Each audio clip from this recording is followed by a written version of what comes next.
28 वर्षाचा मुलगा आपल्या बहिणीकडे जातो आणि दिवसभर राहतो।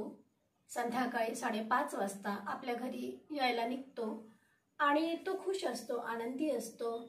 आपल्या बाईकने तो चालला असतो, आपल्या धुंदीत, आपल्या मस्तीत मस्त असा तो आपल्या घरी जायला निघतो। त्याला वाटेमध्ये 2 मुलं दिसतात जे आपल्या बाईकने त्याच्या जवळ येतात, त्याच्यासोबत हाय हॅलो करतात आणि त्याच्या छातीवरती 4 गोळ्या झाडून त्याला मारून टाकतात आणि तिथून ते पळून जातात। हा गोळ्यांचा आवाज आजूबाजूच्या गावकऱ्यांना ऐकायला येते, तेव्हा ते धावत त्या ठिकाणी जातात आणि बघतात की काय झालेलं आहे। तर एक तरुण तिथे मेलेला पडलेला दिसतो त्यांना। त्याचे कपडे पूर्ण रक्ताने माखलेले असतात, जमिनीवरती पूर्ण रक्तच रक्त असते। सगळे गावकरी घाबरून जातात आणि तिथून कोणीतरी एक पोलिसांना फोन करतो। पण हा व्यक्ती कोण आहे हे जाणून घेण्यासाठी तिथे जे लोक असतात, ते सगळे गावातले लोक जमलेले असतात। तर तिथे ते त्या मेलेल्या माणसाच्या कपड्यांमध्ये, पॉकेटमध्ये हात टाकून बघतात की हा कोण आहे, कुठल्या गावचा आहे हे त्या लोकांना जाणून घ्यायचं असते। तर ते त्याच्या पॉकेटमध्ये हात टाकतात, तिथे त्यांना आयडेंटिटी कार्ड दिसतो। त्या कार्डमध्ये त्याचं नाव अमुक यादव असं असते आणि तो जवळच 10 किलोमीटर अंतरावरती राहणारा रहिवासी असतो असं त्यांना कळते। मग ते तिथे त्यांच्या घरच्या लोकांना मेसेज पाठवतात आणि सांगतात की हा मुलगा इथे मेलेला आहे म्हणून। तर ही घटना त्यांच्या पण गावामध्ये अशी वाऱ्यासारखी पसरून जाते आणि सगळे लोक, गावातले लोक, तसेही गावात लोकसंख्या थोडी कमीच असते, सगळेच्या सगळे गावकरी त्या मृत्यू झालेल्या ठिकाणी धावत जातात, पळत जातात, चालत जातात, कोणी ट्रॅक्टरने जातात तर कोणी बाईकने जातात। असं सगळे त्या प्रेताच्या ठिकाणी जायला तयार असतात आणि जे आई बाबा ज्या मुलाचे असतात तर ते सुद्धा रडत रडत जायला निघतात। पण त्यांना असं वाटतं की माझ्या सुनेला ही गोष्ट कळायला नको, कारण तिला कळलं तर ती सुद्धा रडून रडून अगदी अर्धी मेली होऊन जाईल, त्यामुळे त्यांना असं वाटते की तिला सांगायला नको। पण ही गोष्ट अशी वाऱ्यासारखी पसरते पूर्ण गावात की त्याच्या पत्नीला सुद्धा ही गोष्ट कळते की तिच्या नवऱ्याला कोणीतरी मारून टाकलेलं आहे। ती सुद्धा आपलं ज्या अवतारात ती असते त्या वेशामध्ये ती धावत पळत सुटते त्या ठिकाणी जिथे तिचा नवरा मेलेला असतो। तिच्या सोबत तिची 3 वर्षाची मुलगी असते आणि ती सुद्धा आईच्या मागे मागे धावत असते। तिला माहित नसते की बाबांना झालं काय, पण तिला हे माहिती असते की आपली आई रडते आहे म्हणून ती सुद्धा खूप रडत असते। अशीच ती जात असताना गावातला एक मुलगा बाईक घेऊन तिच्या जवळ येतो आणि म्हणतो, वहिनी चल मी तुला सोडून देतो। मग ती त्या मुलाच्या बाईकवर बसून तिचा जो पती मेलेला असतो त्या ठिकाणी जाऊन पोहोचते ती आणि ती अशी रडत बसते त्या प्रेताच्या बाजूला राहून राहून। कधी ती बेशुद्ध होते, कधी कधी ती मोठ्याने हंबरडा फोडत असते, अगदी तिची स्थिती दयनीय होऊन जाते। आणि तिथे जे लोक असतात, गावातले सगळे लोक तिथे जमलेले असतात। आता पोलीसही तिथे आलेले असतात। तर पोलीस म्हणतात की ह्या प्रेताला आता आम्हाला हॉस्पिटलमध्ये घेऊन जावं लागेल पोस्टमॉर्टमसाठी। तर ती मुलगी, त्याची पत्नी जोराने किंचाळते आणि म्हणते की नाही, माझ्या पतीला तुम्ही कुठेही घेऊन जाऊ शकत नाही, जेव्हापर्यंत ह्यांचे मारेकरी मला भेटणार नाही तेव्हापर्यंत मी ह्या प्रेताला कुठेच जाऊ देणार नाही, असं ती ओरडून ओरडून म्हणते। तिला पोलीसवाले समजावून सांगतात की आम्ही लवकरात लवकर या मारेकऱ्यांपर्यंत पोहोचण्याचा प्रयत्न करू, ते आम्हाला नक्कीच लवकर सापडतील। पण तिला त्यांच्यावरती विश्वास नसतो। मग गावचे सगळे लोक, वयस्कर लोक तिच्याजवळ जातात, तिला समजवतात आणि म्हणतात की जे झालं ते झालं, पण पोलिसांना आपलं काम करू दे। आणि मग सगळ्यांनी समजवल्यानंतर ती तयार होते आणि प्रेताला पोस्टमॉर्टमसाठी जाऊ देते। नमस्कार, मी सुजाता, सोशल वर्कर सुजाता ह्या यूट्यूब चॅनलवरती तुमचं मनापासून स्वागत करते। समाजामध्ये अनेक अपराधी घटना या घडत असतात, त्यामुळे मन खूप दुःखी होते, कष्टी होते, घाबरून जाते. पण कुठल्याही गोष्टीला घाबरायचं नसते, त्याला समोर जायचं असते, त्याला फेस करायचं असते. कारण रडायचं नसते, लढायचं असते. जनजागृती हा या कार्यक्रमाचा उद्देश आहे.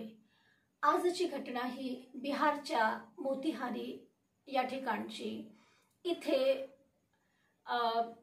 अमोघ यादव हा आपल्या भावासोबत, आईबाबांसोबत, पत्नीसोबत आणि आपल्या 3 वर्षाच्या मुलीसोबत राहत असतो. पत्नीचं नाव असते सोनी कुमारी. तर हे लोक व्यवस्थित राहत असतात. 16 सप्टेंबर 2025 ची घटना आहे. त्या दिवशी अमोघला 2 मारेकरी त्याच्या जवळ येतात आणि त्याचा मर्डर करतात आणि तिथून पळून जातात. मग त्याची पत्नी येते आणि प्रेताजवळ बसून ती खूप रडत असते. ती प्रेताला कुठे जाऊ द्यायला तयार नसते. पोलीसवाले तिला समजवतात, गावातले लोक जेव्हा तिला समजवतात तेव्हा ती प्रेताला पोस्टमॉर्टमसाठी जाऊ देते. पण ती हे म्हणते की माझ्या नवऱ्याला ज्यांनी मारलेलं आहे त्यांना तुम्ही लवकरच पकडून घ्या. तर पोलीसवाले म्हणतात की हो, आम्ही पूर्ण प्रयत्न करू आणि लवकरात लवकर त्या मारेकऱ्यांना तुझ्यासमोर हजर करण्याचा आमचा नक्की प्रयत्न राहील, असं ते तिला म्हणतात आणि पोस्टमॉर्टमला प्रेताला पाठवून देतात. आता पोलीस इथे चौकशीला सुरुवात करतात आणि हे जाणून घेण्याचा प्रयत्न करतात की अमोघ काय करत असतो. तर त्यांना कळते की अमोघ हा व्याजाचं काम करणारा असतो. व्याजाने तो पैसे देतो आणि त्या व्याजावरती त्याच्या घराचं उदरनिर्वाह चालत असतो. तर पोलिसांनी हे शोधून काढण्याचा प्रयत्न केला की लेनदेनचा तर काही विषय नाही आहे, पैशामुळे ते याची हत्या झालेली नाही असा ते अँगल शोधून काढतात. पण जेवढ्या लोकांकडे अमोघचे पैसे असतात त्या सगळ्यांना पोलीस जेव्हा जाऊन भेटतात तेव्हा त्यांना असं वेगळं काहीच त्यांच्यामध्ये मिळत नाही, एकही क्लू त्यांना सापडत नाही. त्यामुळे त्यांनी आता आपली दिशा चेंज करण्याचा प्रयत्न केला आणि ते आपली तपासाची दिशाही चेंज करतात. मग ते CCTV बघतात. CCTV मध्ये त्यांना हे तर दिसते की 2 मुलं बाईकने येतात आणि त्यांनी गोळ्या झाडलेल्या आहेत आणि तिथेच अमोघ हा मरून पडतो, हे तर त्यांनी पाहिलेलं असते. पण त्या दोन्ही लोकांचं फेस त्यांना काही दिसत नाही आणि गाडीचा नंबर सुद्धा खूप अस्पष्ट असतो की त्याही गोष्टीचा त्यांना काही फायदा होत नाही. मग आता पोलिसांना असं वाटतं की आपण मारेकऱ्यांपर्यंत कसं काय पोहोचायचं, म्हणून ते अमोघचा फोन चेक करतात आणि अमोघशी ज्या व्यक्तीचं बोलणं होते लास्ट टाइममध्ये तर ती असते सोनी, म्हणजे त्याची पत्नी. तर पोलीसवाले त्याच्या पत्नीजवळ जातात आणि म्हणतात की तुमच्याकडे फोन आहे का? तर ती म्हणाली हो. तर तुम्ही फोन वापरता का? तर ती म्हणाली हो. तर मग ते म्हणतात की लास्ट टाइम तुम्ही आपल्या पतीसोबत बोललेले आहात, तर तुमचं काय बोलणं झालं? तर ती हेच म्हणाली की मला हे विचारायचं होतं की घरी तुम्ही किती वाजतापर्यंत येणार आहात, कारण ते नेहमी म्हणायचे की मी लवकर येतो, पण त्यांना वेळ व्हायचा म्हणून मी त्यांना फोन करून विचारलं की घरी तुम्ही कधीपर्यंत येणार, तर म्हणून मी त्यांना कॉल केला होता, असं ती पोलिसांना सांगते. मग पोलिसांनी सोनी कुमारीचे सुद्धा कॉल डिटेल्स पाहिले तर त्यांचं एका नंबरकडे सारखं लक्ष जात असते आणि त्या नंबरवरती सोनी ही वारंवार बोलत असते. म्हणजे 24 तासांमध्ये 7-8 तास ते त्या नंबरवरती बोलत असते आणि कधीही बोलत असते. ती कधी हे बघत नाही की दिवस आहे, रात्र आहे, रात्रीचे 12 वाजले तरीही, रात्रीचे 2 वाजले तरीही आणि दिवसाची सकाळी असली तरी तिला काही फरक पडत नव्हता. इतकी ती तासनतास त्या नंबरशी बोलत राहायची. तर मग पोलिसांनी त्या नंबरला शोधण्याचा प्रयत्न केला आणि तो नंबर घेऊन ते त्या ॲड्रेसवरती पोहोचतात. तर तिथे हे कळते की हा नंबर विकास यादव नावाच्या मुलाचा आहे आणि ते त्याच्या घरी जेव्हा जातात तेव्हा त्यांना हे कळते की तो मुलगा भाड्याने राहतो, तो यांच्यासोबत राहत नाही हे त्यांना कळते. मग हे ॲड्रेस घेऊन त्या मुलाच्या घरी पोहोचतात आणि त्याला विचारतात की आम्हाला तर सगळं कळलेलं आहे, पण आता तू सांग, आम्हाला तुझ्या तोंडून ऐकायचं आहे. तर तो असं करतो की त्याला काही माहीतच नाही आहे. तो म्हणतो मला काही माहिती नाही, तुम्ही काय बोलत आहात. मग ते म्हणतात की ह्या नंबरवरती तू खूप बोलतो आहेस, तर हा नंबर जो आहे तो सोनी कुमारीचा आहे आणि सोनी कुमारीसोबत तुझे काय संबंध आहेत. मग त्याला आता असं वाटते की पोलिसांना आता आपलं सगळं कळलेलं आहे, तर आता आपल्याला खरंच बोलावं लागेल. म्हणून तो म्हणतो की माझे आणि सोनीचे संबंध हे तिच्या लग्ना आधीपासूनचे आहेत. 2018मध्ये त्यांचं लग्न झालेलं होतं, पण त्याआधी आम्ही दोघं एकमेकांवरती प्रेम करीत होतो आणि आम्ही दोघंही पती पत्नीसारखे राहत होतो. पण 2018मध्ये तिचं लग्न झालं आणि आम्ही तरीही भेटत राहायचो. पण आता या मागच्या 1 वर्षामध्ये आमचं भेटणं खूप कमी झालं होतं आणि अमोघला सुद्धा आमच्या संबंधाची थोडा संशय होता आमच्या संबंधांवरती. तर पण त्याला विश्वास नव्हता. पण त्याला आता काही क्लू मिळत असते, त्याला काही क्लू मिळालेला आहे की त्याला पूर्ण विश्वास झाला होता की सोनीचे संबंध माझ्यासोबत आहेत.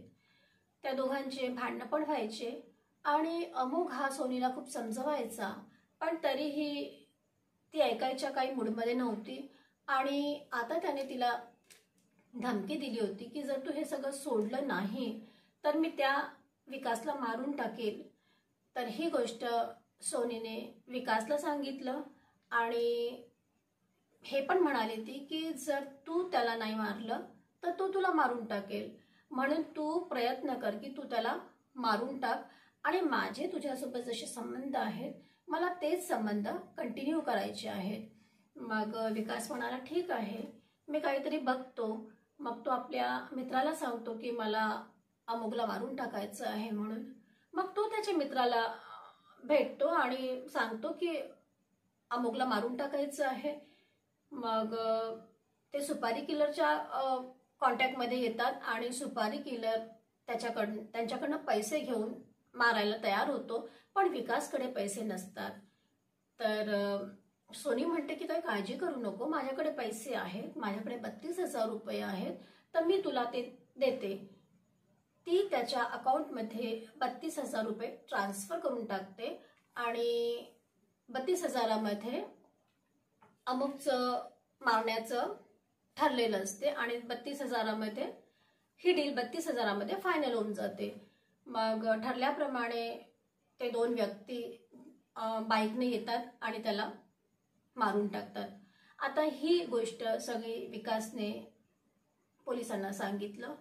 पोलीस आता सोनीच्या घरी आले आणि सोनीला म्हणाले की किती छान नाटक करतेस तू.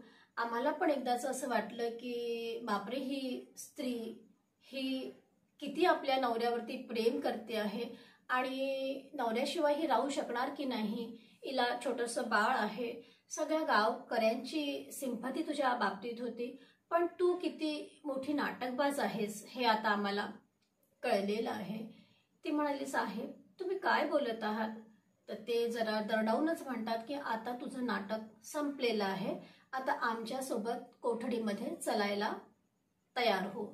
विकासला तर आम्ही आणलेलंच आहे, आता दोघे कोठडीमध्ये मस्तपैकी एन्जॉय कराल, असं म्हणून तिला घेऊन ते कोठडीमध्ये जातात. ह्या सगळ्यांमध्ये वडील तर मरून जातात, आई पण कोठडीमध्ये निघून जाते. पण त्या 3 वर्षाच्या मुलीचं काय, तिचा काय दोष होता की तिला तिचं लहानपण सफर करावं लागणार आहे आणि तिला कोण कसं वागवेल हे नाही सांगू शकत. त्या मुलीचा काय दोष होता याबद्दल तुम्हाला काय वाटते कमेंट्स करून नक्की कळवा. तुम्ही पाहताय social worker Sujata, real crime stories, ज्यामध्ये सत्य आहे पण त्यावरती विश्वास ठेवणं कठीण आहे. परत भेटूया पुढल्या वळणावरती. तेव्हापर्यंत लाईक करा, कमेंट्स करा, शेअर करा आणि सबस्क्राईब तर कराच करा.